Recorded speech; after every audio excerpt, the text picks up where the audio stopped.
Okay ဒီနေ့ကတော့ interview ဖို့အတွက်ညီလေး Lewis ကိုခေါ်ထားပါတယ်မင်္ဂလာပါအားလုံးပဲမင်္ဂလာပါမမီတော်ဖော်ဟိုကိုကြီးကြီးပါမိကုန်းဖြစ်ဖို့ ready ဖြစ်ပြီလားအေးစေးပဲ ready ပါ Okay အဲ့ဆိုလို့ရှိရင်နံပါတ်1မိကုန်းက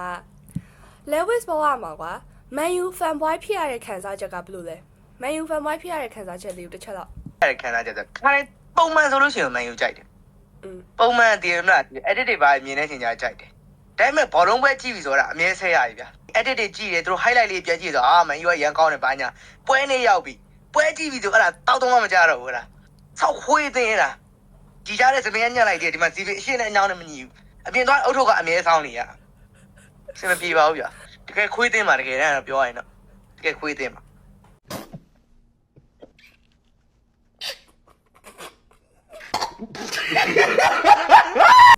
စင်မပြေဘူးပေါ့နော်ပြေဘူးတကယ်မပြေတာသူတို့လုံးမပြေလုံးနဲ့မပြေဘူးနံပါတ်2မိကုန်းကလူတွေလည်းအရင်စိတ်ဝင်စားကြရပေါ့နော် Lewis ရဲ့ quality content ဖြစ်ပေါ်လာပုံလေးကိုတစ်ချက်လောက်ပြောပြပါအောင်ဘေးရမေတာတီးရဲ့ဘေးရမေတာဘာလဲဆိုတော့ဒီ 3C3 တွေ apply လုပ်တော့ထင်တယ်ဟုတ်တယ် 3C3 ထဲမှာ recruit ခံလိုက်ရတဲ့အချိန်မှာ video တင်တဲ့အချိန်မှာဒီဘာလဲသူတို့ video ထည့်တာဟုတ်တယ်မလားအထက်မှာ video လုပ်ပြီး editing လုပ်တော့မဲ့အချိန်ကျပြောစရာ script ကဗသက်တဲ့ကမရှိဘူးဖြစ်နေတာငါဘာပြောရင်ကောင်းလဲဘာညာနဲ့quality ကောင်းတဲ့ဆိုပြီးလက်ကြီးကိုဒါမှမဟုတ်လုပ်ပြလိုက်မယ်ဆိုပြီးရှောက်လုပ်လိုက်တာအဲ့ကနေစားပြီးတော့နောက်လာတဲ့ဒါ video တွေက quality ကောင်းတဲ့ဆိုလူတွေစပန်းကြတာဗျာစပန်းတဲ့ချိန်ကောင်းတဲ့စပန်းကြီးလေးရှိတယ်ဆိုရဲစပန်းကြီးလေးရှိရောဒါပေမဲ့ဘာဖြစ်လို့သွားပြီးတော့ဘယ်လိုစပန်းကြီးစပန်းဆိုလွတ်ထားရတာဒါတော့ Lewis ရဲ့ quality content ဖြစ်ပေါ်လာပုံပေါ့နော်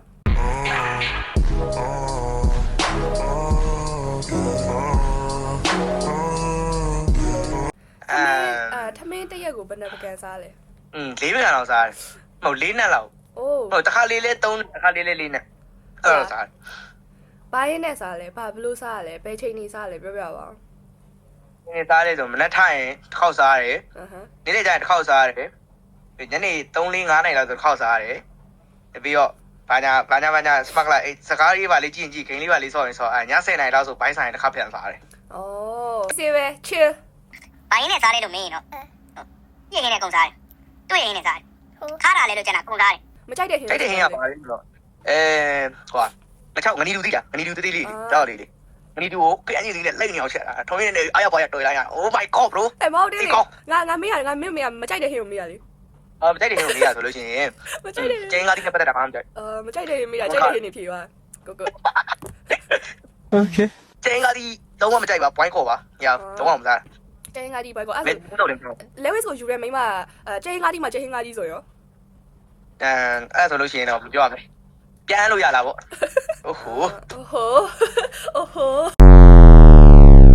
ညီလေးကဘယ်လိုမျိုးကောင်မလေး type ကိုသဘောကျလဲနံပါတ်1အနေနဲ့က fan wine တော့မတတ်မှန်းနဲ့ main ကလေးကိုမှတုံဝိုင်းလေးလို့ကွာစပင်းတူဆိုတာသိရမလားကိုဝဲပါညာမဟုတ်ဘူးဘူကီလေးလို့သိရမလားလေခွဲလေးတော့ Oh my god Lewis ရဲ့ type ကအဲ့ဆို Lewis ရဲ့ type ကဘယ်လိုပြောမလဲ tomboy ကိုကြိုက်တယ်ပေါ့ဟလာ tomboy ကြိုက်တာလားမင်းလူပြိုးကြီးဖြစ်တော့မယ်နဲ့ tomboy ရမင်းကိုမကြိုက်ဘူးပေါ့ပြောတယ်လေပြကြိုက်မယ်လို့လည်းမသိဘူးလေကြိုက်တာကိုပြောပြတာပါကိုမကြိုက်ဘူးဆိုတော့သိဟုတ်တယ်ကွာအဲ့ကြောင့်လေတခါမှမကြောက်ဘူးကွာ tomboy ရမင်းကလေးစိတ်ဝင်စားတာလေမလေးယောက်ျားလေးစိတ်ဝင်စားတယ်တုံဝိုင်းပုံစံမင်းကလေးတော့ရှိရင်ရှိမှာပဲလေကျတော့မမြင်အဲ့မနော် good luck ပါဒီနေ့ good luck ပါနောက်ဆုံးမိကွာကွာဒီလားအခု Drew Lewis နဲ့ခင်လာလဲကြော်ကြရကွာညီလေးကခင်မိုးလဲကောင်းတယ်ကွာသဘောလဲကောင်းတယ်ကွာလိန်လဲမာရယ်ကွာနော် team ထဲမှာဆိုလဲလေအဲ့ဒါကွာဘာလို့လူတွေကဝိုင်းမျိုးဝိုင်းဆဲနေကြလဲဝိုင်းမုန်းနေကြလဲဘာလို့လဲဟုတ်ဘော်ရီရှင်းမင်းလို့တလို့မျိုးတွေဘာညာတွေကတော့အများပြောကြတာပါပဲဘာလို့ပြောကြလဲတော့ဘယ်လိုတော့မသိပါဘူးဒီနောက်ခံ background ခြေနေကြောင်းလားဒါမှမဟုတ်ဒီခန္ဓာကိုယ်ကြောင်းပဲလားကျွန်တော်လည်းမပြောတော့ဘူးဒီရုပ်ရည်ကိုလည်းကြည့်ပြီးတော့ဆဲလူလည်းရှိမှာပဲဟုတ်တယ်မလား။တော့နေကတခုမဟုတ်ရင်တော့တခုကတော့လိုက်ဆဲနေရပါပဲသိရမလား။ဒီနောက်ခံ background ကျွန်တော်ခြေနေကိုကြည့်ပြီးတော့ဆဲလူလည်းရှိမယ်။ကိုမပြေစုံမှုကြောင်းရေကိုချို့မနာလူရဲ့လူကြီးကျွန်တော်အနေနဲ့ကလည်းသူတို့ဘာပြောချင်လဲဆိုတော့ဘာမှမပြောချင်ပါဘူး။ဟုတ်လဲဆိုတော့သူတို့လည်းတည့်ကြရင်မြန်မာရတော့မှာပဲလေ။ဒီလိုပဲပေါ့အားလုံးပဲ ဒီနေ့ interview ကတော့ဒီလောက်ပါပဲ Lewis ဒီညီလေးอ่ะပေါ့နော်အရန်ကိုခင်မကောင်းပါရဲ့အရန်လဲစိတ်ထားကောင်းပါရဲ့ support ပေးကြပါအောင်လို့ Lewis ကိုလည်း ကျေးဇူးတင်ပါတယ် ကျေးဇူးတင်ပါတယ် yay thank you ပါဒီနေ့တော့လောက်ပါပဲ ကျေးဇူးတင်ပါတယ်